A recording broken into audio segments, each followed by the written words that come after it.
What's going on, workforce? Brian here, and today is an exciting day because we have a little bit of interesting news that I'm going to give you here just in a second, and we're going to take that and speculate on it, just for a little bit, because it really has really great, implications as it relates to both Square Enix and the Nintendo Switch specifically. So without further ado, let's just do this thing.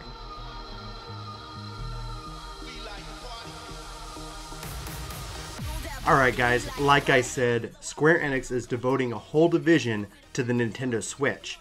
What that means is that the team behind Octopath Traveler, which releases July 13th, and I really hope this game sells well because that will really help set Square up and their division and really kind of what their plans are for the Nintendo, to really invest in the platform. Octopath Traveler demo's out, right now. You can go play the demo, but they've obviously teased all 8 characters now.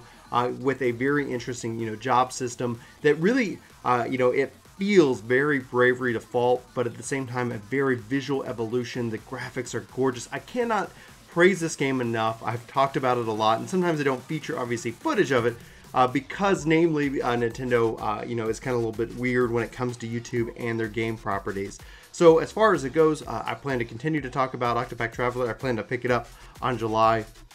And but what this means, and why I'm so just really excited about it, is that they are now making this a whole division to focus in on Switch games. Now, this doesn't necessarily hinge on the success of Octopath Traveler, because they said in this article by Game Informer, and the link is in the description below, that they've already got other plans for games for the Nintendo Switch, and then this whole division is going to be focusing in on those types of games, hopefully more really good RPGs with compelling stories. I don't know if we're going to see some Final Fantasy brought on to the platform, and I know that I've talked about Chrono Trigger and especially Final Fantasy VI really deserving a remake in this art style of Octopath Traveler. It is gorgeous, and that's where it comes down to it, is the article talks about they're going to be making new games. And so that kind of, for me, I guess, puts out the expectation that I'm not going to see a Final Fantasy VI or a Chrono Trigger remake from this team or division. Not that it's impossible, but it also makes sense. And new games are good because new games are new stories. I just hope that they continue to have that same high quality type of game. And so this got me thinking, like, what other kind of games are we planning on seeing? What other kind of games could we see them bring back for Nintendo Switch, whether it's Final Fantasy or a whole new franchise in and of itself? And that kind of leads me to the concept of Crystal Chronicles. If you guys don't remember, it's a Final Fantasy Crystal Chronicles, was on Game Boy, was eventually on DS. We haven't heard of that franchise in a long time. And this is kind of the whole speculation part, but it's an action RPG really kind of set in Final Fantasy. There are a little bit of weird oddities in there, and so for me personally, I'd love to see more Final Fantasy jobs brought into it. I'd like to see more Final Fantasy worlds and play homage more to the Final Fantasy name as opposed to the Crystal Chronicles. If you guys never played it back on the Gamecube, you had one person who had to carry something around. They eventually got rid of that with the Echoes of Fate, and it was a really solid game. For what it was on the DS. And again, the Switch would be perfect both with multiplayer, that action, perspective, and then having the Final Fantasy elements to it. And then obviously we're continually speculating about a Final Fantasy Tactics. Now, I don't know if this new division would be dedicated to that. Tactics only coming to the Switch would be very odd for me. And I think a lot of players, especially coming from PlayStation background, playing Tactics on the original PlayStation, you think about that time frame. That game is an old game that sold really well. But at the same time, we have not seen a follow-up, even though one was planned that we found out based off of Square Enix playing around with 14 with Return to Ivalice, but they eventually canceled that. And so they kind of showed off some concepts as a part of a kind of a live stream, which was just fascinating in and of itself. But this is all focusing on Nintendo Switch games. And so for me, I would love to see Crystal Chronicles. I'd love to see past Final Fantasy games remastered. We've talked about that. But even going forward, like, it would be really cool to see if they decide to bring in, whether, again, like, it could be obviously a new franchise like Octopath Traveler, Bravery Default.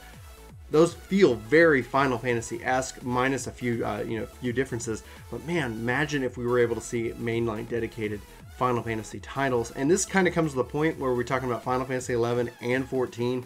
At some point, with the story and the world that's evolved, there's the online multiplayer MMO component of those games, but there's also a deep, rich story and lore where it would be fascinating for me personally if they ended up going back and remastering those as just a standalone RPG that you could play through single player. Now, I don't know if people want that same kind of thing. I don't know if that even applies to what these people and this team and this division is focusing on. But as a gamer, this makes me so excited because of the investment that they're making into the Nintendo Switch. The Nintendo Switch, obviously very successful. Obviously, you know, moving units like crazy. For me, it's been a huge plus to my gaming career, especially when I've got too much going on. So the fact that we're going to be getting more Square Enix RPGs brought in by this division that has been doing the Bravery default and these kind of titles is just awesome and exciting, and I couldn't help myself. I had to just sit down and record this and share these thoughts with you. And that's one part of it. I'd love to know your thoughts. What kind of games would you either like to see them bring back for the Nintendo Switch for this division? Or what kind of new titles are you hoping for? Are you thinking more of an action, Final Fantasy? Or are we hoping that they just go crazy and just create all kinds of new worlds for us to explore, etc.? The Switch being so versatile, you can really do a lot with it, and that's kind of the strength. That's really one of the great things about it. But I can't sing the praises of the Switch enough, and I cannot wait for Octopath Traveler in July. And the fact that they've got games already lined up, and the fact that E3 is literally just a couple days away now, I'm hoping that we're going to hear some of this at Square Enix's presentation, which is on Monday the 11th of June, or at Nintendo's, which is the 12th, or maybe both, and all throughout E3. So hopefully they start setting up the stage for what's after Octopath Traveler for us to get excited about and to discuss. So let me know in the comments below what you're thinking, what you're feeling. Is this good news, bad news? You know, just let me know what your opinion is, and let's have that conversation. But for Work to Game, my name's Ryan. Thanks for watching this video, and I hope to see you in my next. But until then, take care. Testing out the audio while I drink my coffee in the morning. Getting ready for the day is just like a cup of coffee. You can really hear the Texas come out on this beautiful day. Thank you. Thank you, Black Coffee. That's how we do our sponsorships here. Sponsored by Black Coffee. Yum. Don't like sugar in the morning, but still like caffeine. I'm such a nerd.